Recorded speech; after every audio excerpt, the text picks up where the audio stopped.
اعوذ باللہ من الشیطان الرجیم بسم اللہ الرحمن الرحیم اللہم صلی علی محمد وعلی محمد۔ ناظرین، میری ویڈیو اچھی لگے تو لائک و سبسکرائب کر لیں۔ السلام علیکم۔ حضرت یوسف علیہ السلام کی سلطنت کا زوال۔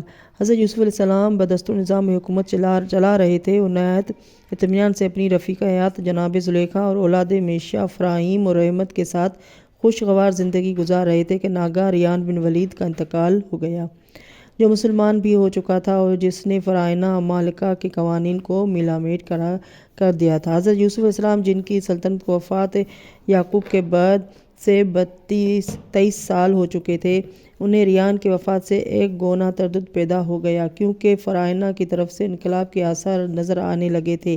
یہاں تک کہ انقلاب آیا اور ایک شخص افق سلطنت پر ابھر آیا جس کا نام قابوس بن معصوب بن معاویہ بن نمیر بن سلوان بن عمر بن لاوی بن سام بن نوح تھا۔ یہ شخص ممالک میں سے تھا اور کافر تھا۔ اگرچہ حضرت یوسف علیہ السلام کے ساتھ بدسلوکی کی نہیں کر رہا تھا، تاہم وہ اس کے کفر سے پریشان تھے۔ اسی دوران میں حکم خداوندی پہنچ گیا کہ تم اس کی تبلیغ کرو، اسے ریان بن ولید کی طرح راہ راست پر لانے کی کوشش کرو۔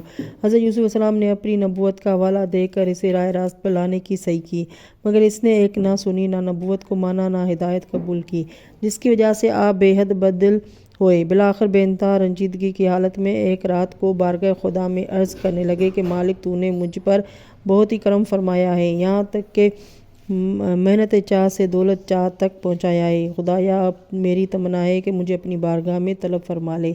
میں شرف نبوت سے بھی مشرف کیا جا چکا ہوں، اب مجھے دنیاوی سلطنت بھی قطعاً درکار نہیں۔ اسی دوران میں اپنے والد بزرگوار حضرت یعقوب علیہ السلام کو خواب میں دیکھا کہ وہ فرما رہے ہیں کہ بیٹا، بس اب آ جاؤ، میں 3 دن سے زیادہ اب تمہاری جدائی برداشت نہیں کر سکتا۔ حضرت یوسف اس خواب سے سمجھ گئے کہ میری دعا قبول ہو گئی ہے، اب میں بارگاہ عہدیت میں حاضری کے لیے طلب کر لیا جاؤں گا۔ لہٰذا آپ نے اپنے بیٹوں، بھائیوں اور جملہ عزیزوں کو جمع کر کے وصیتیں فرمائیں۔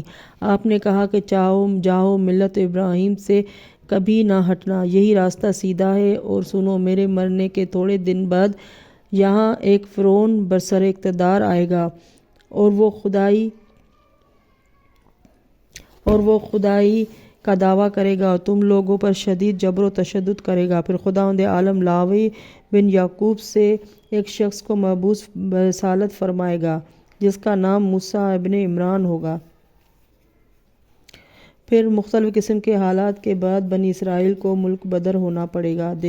تو دیکھو، اس وقت میری لاش مصر میں دفن کر دینا، اور جب مصر سے موسیٰ کے ساتھ نکلنا پڑے تو اسے ہمراہ لے جا کر فلسطین میں قبر آباء و اجداد کے قریب دفن کر دینا۔ اسی قسم کے دیگر وصیتوں کے بعد آپ نے اپنے بھائی یہوذا بن یعقوب کو، جو بروایت طبری علم و دانش میں سب سے بہتر تھا، بروایت روضۃ الصفا اس کی پیشانی میں نور فراست وزیر کی چمک رہا تھا، آثار نجابت و شرافت نمایاں تھے، اپنا وصی و جانشین مقرر کر کے تمام برادران و اعزائے متوارثین سے اقرار طاعت لے لیا۔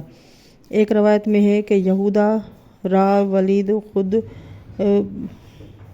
اپنا ولی عہد بنا کر اپنے فرزندوں کو اس کے سپرد فرمایا۔ اب حضرت یوسف علیہ السلام کی عمر بروایت یعقوبی 110 سال کی ہو چکی ہے، خدا سے دعائے موت مانگ چکے ہیں، پدر بزرگوار خواب میں دعوت روانگی دے چکے ہیں اور فرما چکے ہیں کہ بس 3 دن میں آ جاؤ۔ حضرت یوسف علیہ السلام اس 3 دن کی مدت کے اختتام کا انتظار کر رہے تھے کہ وقت پورا ہو گیا۔ ایک روایت میں ہے کہ اس وقت حضرت یوسف رود نیل کے کنارے تھے، جو محل اسرا سے 4 فرسخ دور تھا۔ وہاں سے روانہ ہونا ہی چاہتے تھے کہ فرشتہ آیا اور اس نے بروایت ملا جامی ہے ٹھیک اس وقت جب کہ آپ کا ایک پاؤں رکاب میں تھا اور ایک زمین پر تھا، انہیں ایک سیب دیا۔ اس کا سونگنا تھا کہ طائر روح قبض عنصری سے پرواز کر گیا۔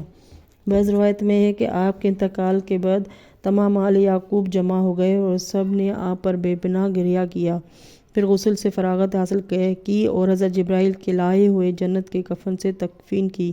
جب جنازہ تیار ہو گیا تو جناب زلیخا کو اطلاع دی گئی۔ خبر پاتے ہی وہ بے ہوش ہو گئی، پھر ہوش میں آتے ہی سروپا ویرانہ روتی ہوئی پیٹتی ہوئی روئیل پر پہنچی اور تابوت سے لپٹ کر جان بحق ہو گئی۔ شاہانہ طریقے سے دونوں کے جنازے ایک ساتھ اٹھے اور نیل میں پتھر کے تابوت میں سپرد خاک کر دیے گئے۔ توریت سے معلوم ہوتا ہے کہ ہمارے مورخین بھی لکھتے ہیں کہ جب حضرت یوسف علیہ السلام کا آخری وقت آیا تو اپنے بھائیوں اور اپنی اولاد سے کہا کہ ایک وقت آئے گا جب خدا تمہیں پھر اسی زمین کنعان میں لے جائے گا جس کا ابراہیم اور اسحاق اور یعقوب سے اس نے وعدہ کیا ہے۔ تو جب وہ وقت آئے تو تم میری ہڈیاں اپنے ساتھ لے جانا اور میرے بزرگوں کے پاس دفن کر دینا۔ چنانچہ ان کے خاندان کے لوگوں نے ان کی نعش میں خوشبو بھری اور ایک صندوق میں محفوظ کر دی۔ خوشبو بھرنے کا غالباً مطلب یہ ہے کہ مصریوں کے طریقے کے مطابق ممی کر کے رکھی گئی تھی اور نسلاً بعد نسلاً وصیت کی تجدید جاری تھی۔ جب 400 برس بعد حضرت موسیٰ علیہ السلام کا ظہور ہوا اور بنی اسرائیل کو ساتھ لے کر مصر سے نکلے تو انہوں نے حضرت یوسف علیہ السلام کی نعش بھی اپنے ساتھ لے لی تھی۔ اسی طرح حضرت یوسف علیہ السلام کی وصیت کی تعمیل ظہور میں آ گئی۔ اللہم صلی علی محمد وآل محمد۔ ناظرین، میری ویڈیو اچھی لگے تو لائک اور سبسکرائب کر لیں۔ اگلی ویڈیو تک کے لیے اللہ حافظ۔